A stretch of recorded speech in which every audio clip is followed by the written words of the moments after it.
اگر آپ گھر میں آئیں اور کمرے میں جا کے دیکھیں اور وہاں بہت مٹی پڑی ہوئی ہو آپ کے ٹیبل جو شیشے کا تھا اس کے اوپر، تو آپ فوراً ایک اندازہ لگا لیتے ہیں اوہو کوئی کھڑکی کھلی رہی، آندھی آئی ہوگی اور وہاں سے مٹی ساری کمرے میں آ گئی، تو آپ کھڑکی بند کرتے ہیں۔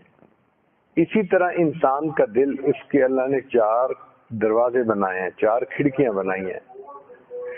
نور بھی وہیں سے آ سکتا ہے اور ظلمت بھی وہیں سے آ سکتی ہے۔ وہ 4 دروازے بڑے غور سے سمجھنے کے قابل ہیں۔ ایک ہے انسان کی نظر، نگاہ، یہ سب سے بڑا دروازہ ہے، مین گیٹ یہی ہے قلب کا۔ جو آنکھ غیر محرم پہ پڑتی رہے گی اس دل کے اندر پالیوشن آتی رہے گی۔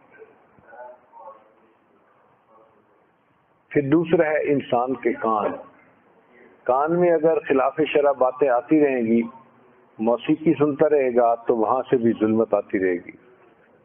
تیسرا ہے انسان کی زبان، زبان پہ اگر فسق و فجور کی باتیں رہیں گی تو اس کا اثر دل پر پڑے گا۔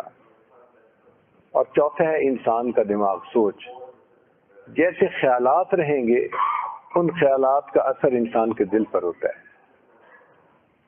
مردوں میں عام طور پر پالیوشن نگاہوں کے کنٹرول کی وجہ سے نہیں، یعنی زیادہ جاتی ہے،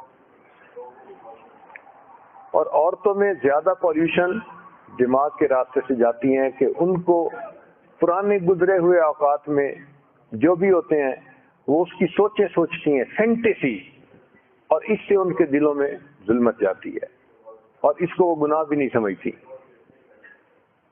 تو ان 4 دروازوں کو بند کرنا پڑے گا۔ اسی کو مولانا روم رحمۃ اللہ نے فرمایا،